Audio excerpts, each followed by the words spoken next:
Good morning, all. Today, I am discussing about decision-making process. So, decision-making process is very, very important in the business management. So, why it is important? So, in regular basis, in any type of business, there is a need of to take number of decisions in the different types of situations or different problems are occurred. So in general, any type of business, there is some problems. Lot of fluctuations and also different types of marketing conditions and different types of political conditions and different types of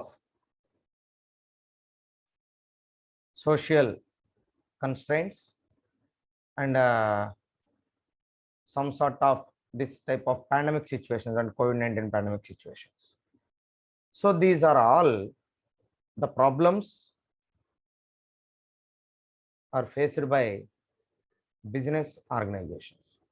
అంటే ఇప్పటివరకు నేను చెప్పినవన్నీ కూడా ఏంటంటే ఎటువంటి బిజినెస్కైనా కూడా ఇప్పుడు నేను చెప్పినటువంటి ప్రాబ్లమ్స్ అనేవి కామన్గా ఉంటూ ఉంటాయి ఒకటి ఇటుగా. సపోజ్ వాతావరణ పరిస్థితులు ఉన్నాయి. వాతావరణ పరిస్థితుల వల్ల కొన్ని వ్యాపారాలు దెబ్బతింటూ ఉంటాయి. అంటే ఇప్పుడు సపోజ్ మీరు సమ్మర్ సీజన్ తీసుకోండి.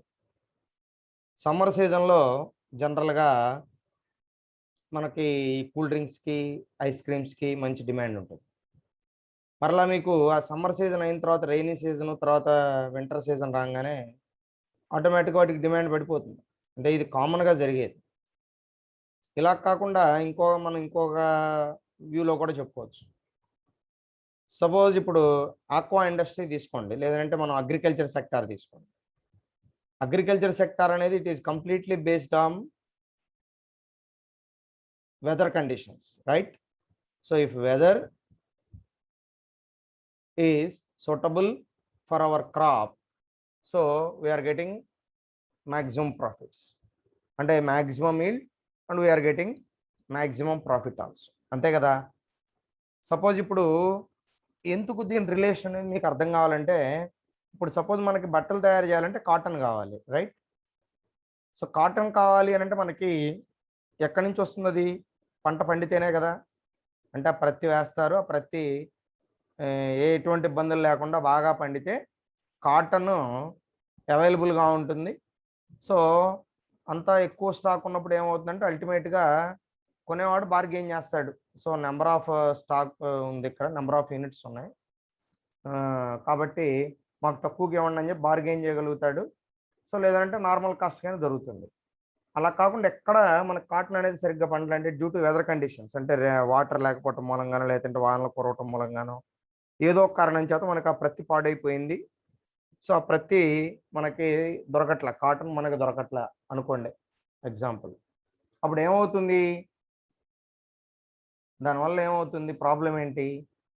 సో మనకు కాటన్ దొరకదు. కాటన్ దొరకకపోతే మనకి దారాలు రావు. సో అవి రాకపోవటం మూలంగా మనం బట్టలు తయారు చేయలేము. అల్టిమేట్గా ఏమవుతుంది? బట్టలకి డిమాండ్ పెరుగుతుంది. అంటే బట్టలు అంటే డిమాండ్ పెరగటం అంటే ఆ ఉన్న కాటన్నే ఎక్కువ పెట్టి కొనాల్సి వస్తుంది. దానివల్ల ఏం చేస్తారు? వాళ్ళు ప్రైస్ పెంచేయాల్సి వస్తుంది. సో అంటే ఇది మనకి బిజినెస్ మీద కొంచెం ప్రతికూల ప్రభావం చూపిస్తుంది. అంటే ఇప్పుడు అంత కాస్ట్ పెట్టి కొనే బదులు ఏమనుకుంటారు కొనేవాళ్ళు, తర్వాత కొనుక్కుందాంలే, ఇప్పుడు అంత అవసరం ఉంది అని చెప్పి పోస్ట్పోన్ చేసుకుంటాడు. అంటే ఉన్నవాడితోటి సరిపెట్టేసుకుంటాడు, తగ్గినప్పుడు కొనుక్కుందాంలే అనుకుంటారు. అంటే ఇది ఒక నెగిటివ్ ఇంపాక్టే కదా, డ్యూ టు వెదర్ కండిషన్.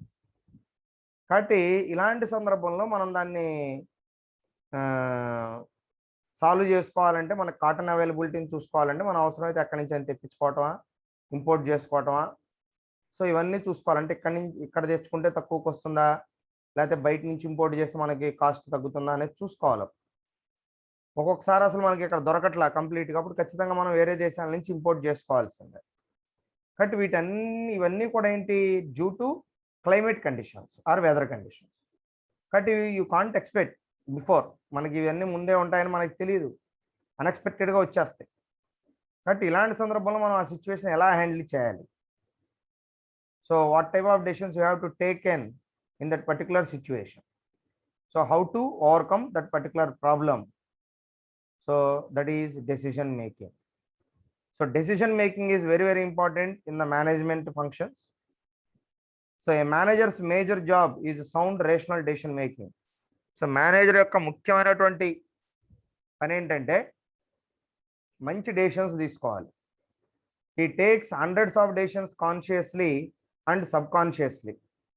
ఒక మేనేజర్ తన డైలీ రొటీన్ వర్క్లో నెంబర్ ఆఫ్ డెసిషన్స్, అంటే ఎన్ని తీసుకుంటారనేది కౌంట్ ఏం లేదు అక్కడ, ఆన్ రెగ్యులర్ బేసిస్. అంటే తెలిసి కొన్ని నిర్ణయాలు తీసుకుంటాడు, తనకి తెలియకుండానే కొన్ని డెసిషన్స్ తీసుకుంటాడు. అంటే ఇప్పుడు ఒకసారి ఈ పని చేయమన్నారా, ఇది ఇలా ఉందండి, ఇది ఏం చేయమంటారు, ఇలా చేయమంటారా అన్నాడు అనుకున్నా, చేయండి అన్నాడు అనుకోండి, that is also decision. Employee వచ్చి అడిగాడు, ఇలా చేయమంటారా అని అడిగాడు, so you said okay, so then that is also a decision. అంటే నీ నిర్ణయాన్ని నువ్వు చెప్పినట్టే కదా. సరే ఎంప్లాయీ ఏమంటాడు, సార్ నేను మిమ్మల్ని అడిగాను కదండి, మీ మీ డెసిషన్ తీసుకున్నాను కదండి, మీ అభిప్రాయం తీసుకున్నాను కదండి, మీ పర్మిషన్ తీసుకున్నాను చేశాను కదండి అంటే that is also you deliver your decision while you are continuing or not. So decision making is the key part of managers activities. సో డెసిషన్ మేకింగ్ అనేది మేనేజర్ యాక్టివిటీస్లో కీ పార్ట్ అయి కూర్చుంది. So decisions are important as they determine both manager and organizational action. కాబట్టి decisions అనేవి మనకి చాలా important అయినాయి. ఎందుకని? As they determine both managerial and organizational actions. So అవి మనకి మేనేజర్ యాక్షన్స్ని, ఆర్గనైజేషనల్ యాక్షన్స్ని రెండింటిని కూడా క్లియర్గా మనకి డిటర్మైన్ చేస్తున్నాయి. So a decision may be defined as a course of action which is consciously chosen from among a set of alternatives to achieve a desired result. So ఏం చెప్తున్నాడు ఇక్కడ? A decision may be defined as a course of action. So decision అనేదాన్ని మనం ఏమని చెబుతున్నాం? It is a course of action which is consciously chosen from among a set of alternatives to achieve a desired result. అంటే మనం అనుకున్నటువంటి result, ఫలితం మనకి దక్కడానికి మన ముందున్నటువంటి ఆల్టర్నేటివ్స్ ఏవైతే ఉన్నాయో వాటిల్లో నుంచి మనం అన్ని పరిగణలోకి తీసుకుని, అన్ని అంశాలను పరిగణలోకి తీసుకుని ఆ ఆల్టర్నేటివ్స్లో నుంచి ఏదో ఒక ఆల్టర్నేటివ్ని సెలెక్ట్ చేసుకోవడాన్నే మనం డెసిషన్ మేకింగ్ అంటున్నాం. అంటే సపోజ్ మనం ఒక ప్రాబ్లం తీసుకోండి. సో ఒక ప్రాబ్లం తీసుకున్నప్పుడు ఆ ప్రాబ్లమ్ని సాల్వ్ చేయడానికి మనకి నెంబర్ ఆఫ్ సొల్యూషన్స్ ఉంటాయి. అర్థమైందా? నెంబర్ ఆఫ్ సొల్యూషన్స్ ఉంటాయి. సో వాటిల్లోంచి మనం ఏం చేయాలి? బెస్ట్ సొల్యూషన్ తీసుకోవాలి. అంటే మనం ఏ సొల్యూషన్ని సెలెక్ట్ చేసుకుంటే మనకి మంచి, అంటే తక్కువ టైంలో కంప్లీట్ అయిపోతుంది, ఈజీగా ప్రాబ్లం సాల్వ్ అవుతుంది, then you have to select that one and also you're getting accurate result. So ఖచ్చితమైనటువంటి రిజల్ట్ రావడానికి మనకి ఏ సొల్యూషన్ అయితే ఉపయోగపడుతుందో you have to select that one. And also that is easily understandable, that is also easy steps. Okay, అవన్నీ ఉండాలి. So అలాగే ఇక్కడ కూడా ఏదైనా ప్రాబ్లం అనేది వచ్చినప్పుడు, లేదంటే ఏదైనా ఒక డెసిషన్ తీసుకోవాల్సి వచ్చినప్పుడు, నిర్ణయం తీసుకోవాల్సి వచ్చినప్పుడు we have number of alternatives, set of alternatives. From that you have to select the best one and you have to implement that is nothing but your decision. అంటే నువ్వు సెలెక్ట్ చేసుకున్నటువంటి ఆ బెస్ట్ ఆల్టర్నేటివే నీ డెసిషన్ అనమాట. ఓకేనా? అది ఇక్కడ. తర్వాత it represents a well balanced judgment and a commitment to action. So ఈ జడ్జ్మెంట్ అనేది మనకి డెసిషన్ మేకింగ్ అనేది చేసేటప్పుడు ఎలా ఉండాలంటే well balanced judgment and a commitment to action. So మనం ఏ నిర్ణయం తీసుకున్నా సో అది ఫైనల్. సపోజ్ మీరు ఒక నిర్ణయం తీసుకున్నారు, దాన్ని ఇంప్లిమెంట్ చేశారు, చేసేసిన తర్వాత నేను చేశాను ఇక నాకు బాధ్యత లేదంటే కుదరదు. సో మీరు తీసుకున్నటువంటి నిర్ణయానికి పూర్తి బాధ్యత మీదే. అర్థమైందా? గుర్తుపెట్టుకోండి, మీరు తీసుకున్నటువంటి నిర్ణయానికి పూర్తి బాధ్యత మీదే అనమాట. అర్థమైందా? సో కాబట్టి మనం ఏ నిర్ణయం తీసుకున్నా ఆ నిర్ణయానికి పూర్తి బాధ్యత మనం, ఎందుకంటే you are the decision maker. So whether it is a good decision or a bad decision, so under any circumstances the total responsibility belongs to the decision maker. అంటే దానివల్ల మంచి జరిగినా చెడు జరిగినా the total responsibility is taken by decision maker only, right? So మనం తీసుకునే నిర్ణయం మంచిదైతేనో మంచి రిజల్ట్ వస్తుంది, లేదా బ్యాడ్ రిజల్ట్ వస్తుంది. ఒక్కొక్కసారి మనకి తీవ్రమైనటువంటి నష్టాలు కూడా జరగచ్చు. కాబట్టి మనం డెసిషన్ మేకింగ్ అనేది చాలా జాగ్రత్తగా చేయాలి. ఎలా పడితే అలా చేసేయటం కాదు. ఎందుకంటే నువ్వు తీసుకునే నిర్ణయం మీద కంపెనీ భవిష్యత్తు ఆధారపడి ఉంది. కాబట్టి నువ్వు ఎంతో జాగ్రత్తగా తీసుకోవాలి నిర్ణయాన్ని. అంతేగాని ఎలా పడితే అలాగ మనం నిర్ణయాలు తీసేసుకుంటే దానివల్ల ఏమవుతుంది, you are getting good results or bad results. అది నువ్వు ఎక్స్పెక్ట్ చేయలేవు.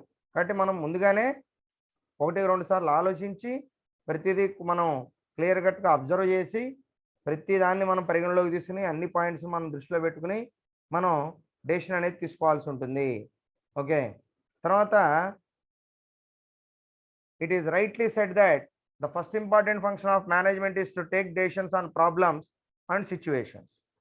సో తర్వాత మనం ఇంకోటి మనం చూడాల్సిన పాయింట్ ఏంటంటే, it is rightly said that the first important function of management is to take decisions on problems and situations. అన్నిటికన్నా మేనేజ్మెంట్లో ఇంపార్టెంట్ ఫంక్షనే డెసిషన్ మేకింగ్ అని చెప్తున్నాడు. కాబట్టి decision making pervades all managerial actions. కాబట్టి మనం మేనేజ్మెంట్కి సంబంధించి ప్రతి యాక్షన్ కూడా దేంతో ముడిపడి ఉంది, దేంతో స్టార్ట్ అవుతుంది, డెసిషన్ మేకింగ్ తోటి స్టార్ట్ అవుతుంది. Any managerial action is started with decision making. అంటే ఏం చేయాలి, ఎలా చేయాలి, that is nothing but decision. ఇది ఇలా చేయాలా, అలా చేయాలా. ఓకేనా? సో అదనమాట. కాబట్టి ఇలా చేయాలా, అలా చేద్దామా అంటేనే decision. There is dilemma and there is an alternatives, then have to choose any one of them. So it is a continuous process. Decision making అనేది continuous process. Decision making is an indispensable component of the management process itself. So మనం దాన్ని ఎట్టి పరిస్థితులు avoid చేయడానికి అవకాశం లేదండి management ప్రాసెస్లో. It is very important. At any cost you unavoid this decision making process. కాబట్టి డెసిషన్ మేకింగ్ అనేది మనం మేనేజ్మెంట్లో అవాయిడ్ చేయటం అనేది కుదరదు. అదైందా? కంపల్సరీ. Okay, right. తర్వాత మీనింగ్ చూస్తే, means and ends are linked together through decision making. అంటే మనం స్టార్టింగ్ ఎండింగ్ మొత్తం కూడా డెసిషన్ మేకింగ్ అనే దాంట్లో స్టార్ట్ అవుతుంది. To decide means to come to some definite conclusion for follow up action.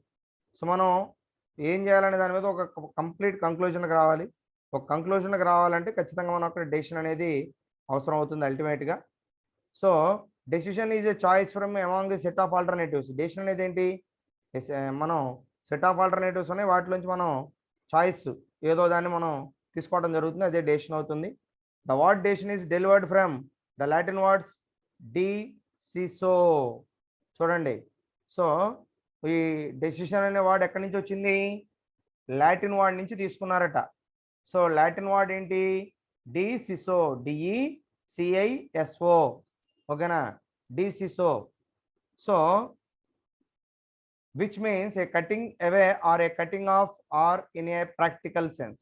అంటే ఎక్కడో చోట మనం దాన్ని కట్ చేయటం, అంటే ఎండ్ చేయటం. ఓకేనా, so cutting away or a cutting off or in a practical sense. So అంటే అక్కడతో దాన్ని ఆగటం, ఆపేయటం అనేది కటింగ్. అంటే అక్కడ ఒక కంక్లూజన్కి రావడం అనమాట, to come to a conclusion. ఓకేనా, so decisions are made to achieve goals through suitable follow up actions. So decision making అనేది it is a set of actions, it has some process and it has some steps. So decision making lies embedded in the process of management. So process of మేనేజ్మెంట్లో ఇది కూడా ఒక భాగం అయిపోయింది decision making అనేది. According to Peter F. Drucker, whatever a manager does, he does through decision making. Manager ఏం చేసినా కూడా అది దేని ద్వారా చేస్తున్నట్టు, డెసిషన్ మేకింగ్ ద్వారా చేస్తున్నట్టు గుర్తుపెట్టుకోండి. What ever A manager does, manager ఏమైనా చేయనివ్వండి, he does through decision making. అది ఎలా చేస్తాడు, డెసిషన్ మేకింగ్తోనే చేస్తున్నాడు. Without decision making he can't do anything. అదే ఇక్కడ దాని అర్థం. So A manager has to take a decision before acting are before preparing A plan for execution. Manager ఏమన్నా ఒక ప్లాన్ చేయాలన్నా లేదంటే ఒక పని చేయాలన్నా ఖచ్చితంగా ఒక డెసిషన్ అనేది తీసుకోవాల్సిందే. Moreover his ability is very often judged by the quality of decisions he takes. తర్వాత మనం చూస్తే ఇన్డెప్త్గా, his ability is very often judged by the quality of decisions he takes. So అతను తీసుకున్నటువంటి నిర్ణయాల బట్టి అతని యొక్క క్వాలిటీ ఏంటి, అతని నిర్ణయాలు ఏ విధంగా ఉన్నాయి, బాగున్నాయా లేదా అనేది మనం అతని యొక్క ఆలోచన సరళి ఎలా ఉందనేది మనం తెలుసుకోవచ్చు. అతనికి ఏమాత్రం ఎబిలిటీ ఉందో మనం తెలుసుకోవచ్చు. Thus management is always a decision making process. Management అనేది ఆల్వేస్ ఈ డెసిషన్ మేకింగ్ ప్రాసెస్లో ఇన్వాల్వ్ అయ్యే ఉంటుంది. తర్వాత it is a part of every managerial function. So ఇది ప్రతి ఒక్క మేనేజరల్ ఫంక్షన్లో ఒక పార్ట్ అయిపోయింది. This is because action is not possible unless a form decisions is taken about a business problem or situation. So కాబట్టి this is because action is not possible unless a form decision is taken about a business problem or a situation. So కాబట్టి మనం ఏదైనా ఒక problem అనేది arise అయినప్పుడు దానికి ఖచ్చితంగా మనం డెసిషన్ అనేది తీసుకోవాల్సిందే. సో ఏదో ఒక డెసిషన్ అనేది తీసుకోకుండా మాత్రం మనం ముందుకు వెళ్ళడం అనేది కుదరదు. ఓకే, సో ఇదనమాట. తర్వాత definitions of decision making. Definitions ఏంటో ఒకసారి చూద్దాం. So the Oxford dictionary defines the term decision making as the action of carrying out or carrying in to effect. So Oxford dictionary ప్రకారం ఏం చెబుతున్నాడు, the term decision making as the action of carrying out or carrying in to effect.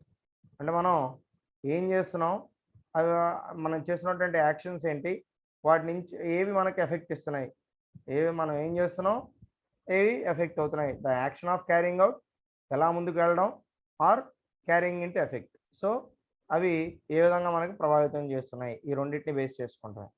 So తర్వాత according to Trewatha and Newport, decision making involves the selection of a course of action from among 2 or more possible alternatives in order to arrive at a solution for a given problem. So మనకు ముందు number of alternatives ఉన్నాయి, 2 లేదా అంతకన్నా ఎక్కువ కావచ్చు. So ఉన్నటిలోంచి మనం best course of action తీసుకుంటాం. So అలా తీసుకుని ఒక ప్రాబ్లంకి మనం సొల్యూషన్కి రావడాన్నే, ఒక నిర్ణయానికి రావడాన్ని మనం డెసిషన్ మేకింగ్ ప్రాసెస్ అని చెప్పి చెప్తా ఉన్నాం. Then next types of decisions. So what type of decisions we have?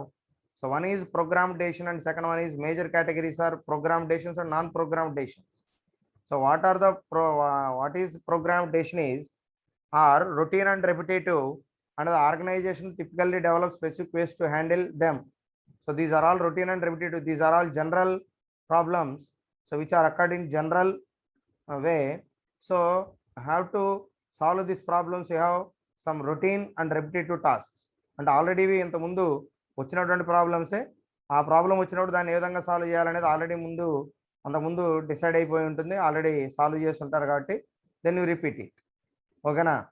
So this is very very routine thing. So a program decision might involve determining how products will be arranged on the shelves of a super market. Suppose మీరు ఒక super మార్కెట్లో మనం products అనే దాన్ని ఏ విధంగా arrange చేయాలి షెల్ఫ్స్లో అంటే, this is program decision. It is already done by so many people or so many times. Okay, so ఎలా చేయాలి ఏంటి అనే దాని మీద మనకు అవగాహన. ఎలా చేస్తారు జనరల్గా, షెల్ఫ్ లైఫ్ అంటే ఎక్స్పైరీ, నియర్ బై ఎక్స్పైరీ ఉన్న వాటి అన్నింటినీ కూడా ముందు షెల్ఫ్లో పెడతారు. ముందు అవి సేల్ అయిపోవాలి, తర్వాత ఫ్రెష్ స్టాక్ అంతా కూడా తర్వాత వాటిలో షెల్ఫ్స్లో పెట్టుకోవాలి. అర్థమైందా? ఎందుకని ఇదంతా ఎందుకు చెప్తున్నాం ఇదంతా కూడా? సో ముందు ఎక్స్పైరీ అయిపోయే వాటిని ముందుగా మనం అమ్మేసుకోవాలి, లేకపోతే మనకు నష్టం వస్తుంది. కాబట్టి షెల్ఫ్ లైఫ్ తక్కువ ఉన్న వాటినేమో ముందు పెట్టుకుంటాం, షెల్ఫ్ లైఫ్ ఎక్కువ ఉన్న వాటినేమో ఆపుకుంటూ ఉంటాం. సో దాని ప్రకారంగా సర్దుకోవాలి. తర్వాత ఐటమ్ వారీగా, అంటే ఇప్పుడు కాస్మెటిక్స్ అన్ని ఒక చక్ర, గ్రోసరీ ఐటమ్స్ అన్ని ఒక చోట దగ్గర, ఫ్యాన్సీ ఐటమ్స్ అన్ని ఒక చోట, తర్వాత ఈ శానిటరీ ఐటమ్స్ అన్ని ఒక చోట. సో ఇట్లా తర్వాత ఈ డిటర్జెంట్స్, సోప్స్, తర్వాత వాటికి వాడేసి లిక్విడ్స్, తర్వాత పౌడర్స్, వాషింగ్ పౌడర్స్ ఇలాంటివన్నీ కూడా, తర్వాత ఈ సోప్స్ ఇలాంటివన్నీ కూడా ఒక చోట. సో అది ఏ విధంగా చేయాలి అనే దాని మీద మనకు ఆల్రెడీ ఒక ప్రీ డిఫైన్డ్ ఆర్డర్ ఉంది. సో దాన్ని మనం ఫాలో అయిపోతాం. సో కాబట్టి దానికోసం స్పెసిఫిక్గా నువ్వేమి కొత్తగా తీసుకోవాల్సిన అవసరం లేదు. డెసిషన్ ఆల్రెడీ ఉన్నదాన్ని నువ్వు ఇంప్లిమెంట్ చేసుకుంటే చాలు. కాకపోతే ఎలా చేయాలనే దాని మీద నువ్వు ఒక నిర్ణయం తీసుకోవాలి. So for this kind of routine repetitive problem, standard arrangement decisions are typically made according to establish management guidelines. So కాబట్టి ఇలాంటి వాటికి రిపిటేషన్ అయ్యే వాటికి ఆల్రెడీ మేనేజ్మెంట్ కొన్ని స్పెసిఫిక్ గైడ్ లైన్స్ అనేది ఇస్తుంది. సో ఆ స్పెసిఫిక్ గైడ్ లైన్స్ మనం ఫాలో అవుతూ మనం ఆ స్టాండర్డ్ అరేంజ్మెంట్ చేసుకుంటే సరిపోతుంది. తర్వాత non programmed decisions. So non programmed decisions means non programmed decisions are typically one shot decisions. అంటే అప్పుడు స్పాట్లో తీసుకునే వన్ షాట్, అది ఇంకోసారి పనికిరాదు. ఒకసారి నిర్ణయం తీసుకుంటే ఆ సిచ్యువేషన్లో అప్పుడు మాత్రమే పని చేస్తుంది, ఇంకోసారి పనికిరాదు. అది ఎప్పుడు అదే ప్రాబ్లం వచ్చినప్పుడు అలాగే చేస్తానంటే కుదరదు. అది ఆ సిచ్యువేషన్లో ఆ టైంలో మనకు అది ఆ డెసిషన్ తీసుకోవడం కరెక్ట్ కాబట్టి you have to take the decision. That is non programmed decision. అంటే these are not pre defined, okay, at that spot or dynamic way. So డైనమిక్గా అట్ ద స్పాట్ తీసుకునే డెసిషన్స్ మనం నాన్ ప్రోగ్రామ్ డెసిషన్స్ అంటాం. For this, there is no exercise or there is nothing to, just you are immediately taking the decision while it is wrong or bad or wrong or good. So one shot decisions that are usually less structured than programmed decision. So ఇది స్ట్రక్చర్డ్గా ఉంటుంది. Programme decision కన్నా కూడా non programme decision అనేది మనకి usually less structured. ఓకేనా? Programme decisions కన్నా కూడా ఈ షార్ట్ డెసిషన్స్ అనేవి ఏదైతే ఉన్నాయో ఇవి జనరల్గా లెస్ స్ట్రక్చర్డ్ దాన్ ప్రోగ్రామ్ డెసిషన్. ఇవి ప్రోగ్రామ్ డెసిషన్ కన్నా కూడా వీటికి లెస్ స్ట్రక్చర్ ఉంటుంది. సో కాబట్టి ప్రోగ్రామ్ డెసిషన్ అనేది మనకి అల్టిమేట్గా బెస్ట్ వన్ అని చెప్పి చెప్పుకోవచ్చు. తర్వాత రొటీన్ అండ్ స్ట్రాటజిక్ డెసిషన్స్. దాని తర్వాత నెక్స్ట్ మనం రొటీన్ అండ్ స్ట్రాటజిక్, పేరులోనే ఉంది. Routine means in general it's like program decision. So routine decisions are related to the general functioning of the organization. General function సంబంధించినటువంటి డెసిషన్స్ ఏమైనా తీసుకుంటే వాటిని మనం రొటీన్ డెసిషన్స్ అంటాం. They do not require much evaluation and analysis and can be taken quickly. వీటికి మనం భారీగా analysis చేయాల్సిన అవసరం లేదు. తర్వాత మనం వాటి మీద ఎక్కువ ఫోకస్ చేయాల్సిన అవసరం లేదు. So analysis, they do not require much evaluation and analysis and can be taken quickly. So అంత అవసరం ఉండదు కాబట్టి ఎవాల్యుయేషన్ అవి డైరెక్ట్గా మనం క్విక్గా మనం వాటిని డెసిషన్స్ అనేది తీసేసుకోవచ్చు. సో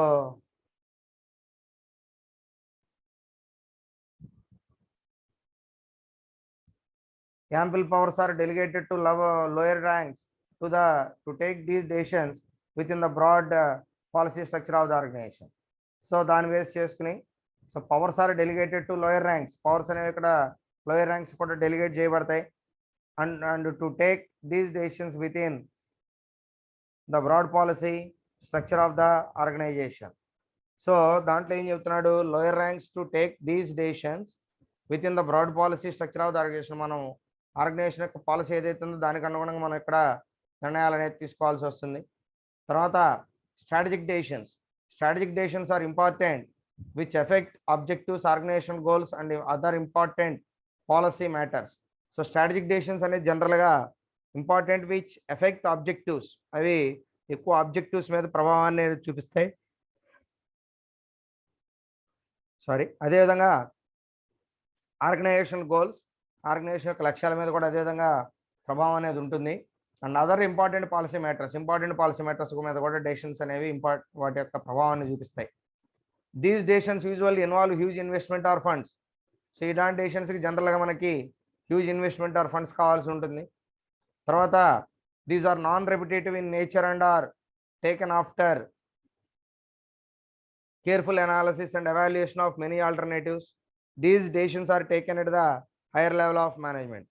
సో ఇక్కడ మనం చూస్తే these are non operative in nature, non repetitive in nature and are taken after careful analysis. So జాగ్రత్తగా మనం అనాలిసిస్ చేసుకుంటూ ఉండాలి. And evaluation of many alternatives, మనకు ఉన్నటువంటి మెనీ ఆల్టర్నేటివ్స్, ఎక్కువ ఆల్టర్నేటివ్స్ ఏవైతే వాటన్నిటి మనం ఎవాల్యుయేట్ చేసుకోవాలి. These decisions are taken at the higher level of management. So ఈ డెసిషన్స్ అనేవి జనరల్గా హైయర్ లెవెల్ ఆఫ్ మేనేజ్మెంట్ తీసుకుంటే, ఎందుకంటే వ్యూహాత్మక నిర్ణయాలు కాబట్టి ఒక ప్రత్యేకమైన వ్యూహంతో ఈ నిర్ణయాలు తీసుకోవాలి. సో అది వాళ్ళు మాత్రమే చేయగలుగుతున్నారు. తర్వాత tactic or policy and operational decisions. So decisions pertaining to various policy matters of the organization or policy decisions. So అవి పాలసీ డెసిషన్స్ మీద వాటి మీద డిపెండ్ అయి ఉంటాయని చెప్తాను. So these are taken by the top management and have long term impact on the functioning of the concern. So ఇక్కడ మీరు చూస్తే కనుక decisions pertaining to various policy matters of the organization. Decisions అని మనం తీసుకునేటప్పుడు పాలసీ మ్యాటర్స్ ఏవైతే various policy matters వాటన్నిటిని పరిగణలోకి తీసుకుని మనం పాలసీ డెసిషన్స్ అనేవి తీసుకుంటాం. సో వాటిని మనం పాలసీ డెసిషన్స్ అంటాం. So various policy matters of the organization. So అన్నిటిని కలిపితే పాలసీ డెసిషన్స్ అవుతాయి. So these are taken by the top management and have long term impact on the functioning of the concern. So ఇవి top level మేనేజ్మెంటే తీసుకుంటుంది, ఎందుకంటే వీటి యొక్క ప్రభావం లాంగ్ టర్మ్లో ఉంటుంది కాబట్టి చాలా జాగ్రత్తగా తీసుకోవాలి. For example decisions recording location of plant. So location of plant అనేది మనం రికార్డింగ్ కనుక తీసుకుంటే, తర్వాత volume of production and channels of distribution policies. So మనం ఇక్కడ చూడాల్సిన దాంట్లో decisions regarding location of part, రెండవది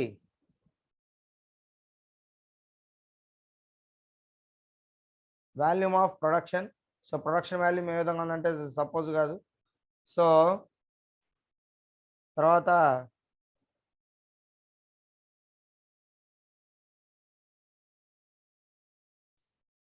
సో ఇవన్నీ కూడా డెసిషన్ ఛానల్స్ ఆఫ్ డిస్ట్రిబ్యూషన్ ఇవన్నీ కూడా దాని కిందకి వస్తుంది, అంటే క్లారిటీ కోసం.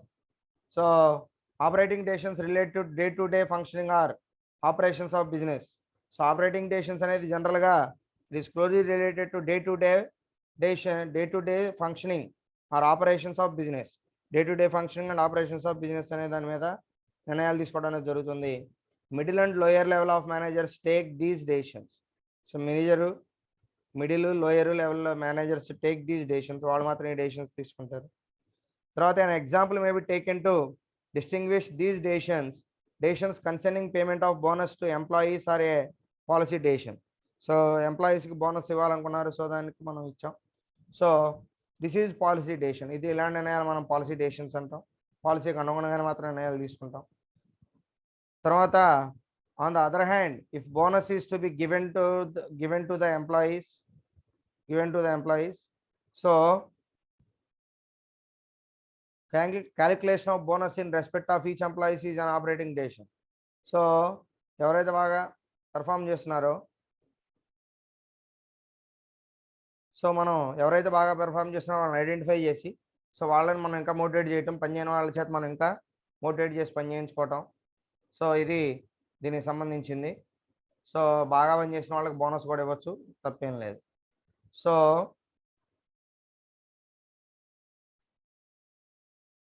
తర్వాత ఆర్గనైజేషన్ అండ్ పర్సనల్ డెసిషన్స్, అంటే those decisions which are taken for the organization, that is called as organisational decisions.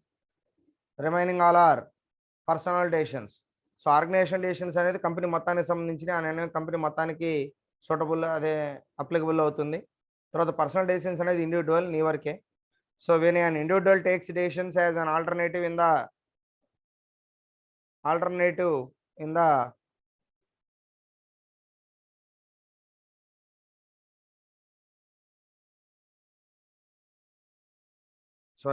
so when an individual takes decisions as an executive in the official capacity, so ఒక individual తన నిర్ణయాలు తానే తీసుకుంటాడు.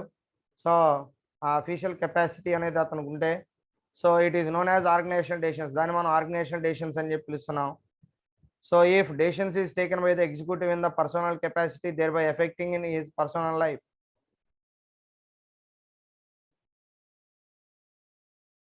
So it is if decisions is taken by the executive in the personal capacity, it is known as personal decisions. అంటే ఒక వ్యక్తి తన శక్తి సామర్థ్యాలను ఉపయోగించి ఇండివిజువల్గా తీసుకున్నటువంటి నిర్ణయాలను మనం పర్సనల్ డెసిషన్స్ అంటాం. తర్వాత sometimes these decisions may effect functioning of the organization also. కొన్ని సందర్భాల్లో మనం తీసుకున్నటువంటి నిర్ణయం, ఇండివిజువల్ డెసిషన్ అనేది కంపెనీ మొత్తం మీద ప్రభావితం చూడడానికి కూడా అవకాశం ఉన్నది. For example, if an executive leaves the organization, it may effect the organization. So ఒక ఇండివిజువల్ ఎంప్లాయీ తన నిర్ణయాన్ని తను తీసుకున్నాడు, ఎగ్జిక్యూటివ్ తను బయటకు వెళ్ళిపోవాలి అనుకుని, సో వెళ్ళిపోతాడు, అతని వరకు అతను వెళ్ళిపోతాడు, ఓకేనా. సో ఇమీడియట్గా మనకి ఇక్కడ వచ్చే ప్రాబ్లం ఏంటి, ఇంకొక ఎగ్జిక్యూటివ్ కావాలి. సో ఈ ప్రాబ్లమ్స్ అన్నీ ఉంటాయన్నమాట. కాబట్టి ఈ if an executive leaves the organization, it may effect the organization. అప్పుడు మనకి సపోర్ట్ ఇవ్వటానికి ఎవరు ఉంటారు కాబట్టి ఇబ్బంది అవుతుంది. The authority of taking organizational decisions may be delegated, whereas personal decisions cannot be delegated. So sometimes these decisions చెప్పాం కదా, so the authority of taking organizational decisions may be delegated. So authority ఏదైతే ఉందో organization decisions తీసుకోండి, that should be delegated. అది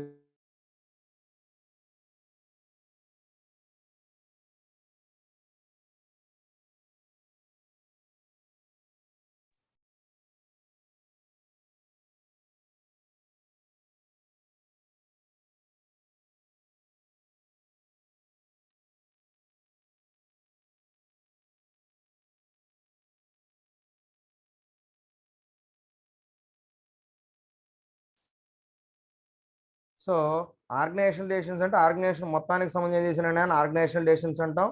personal decisions అంటే ఇండివిజువల్గా తీసుకున్న నిర్ణయాన్ని పర్సనల్ డెసిషన్స్ అంటాం.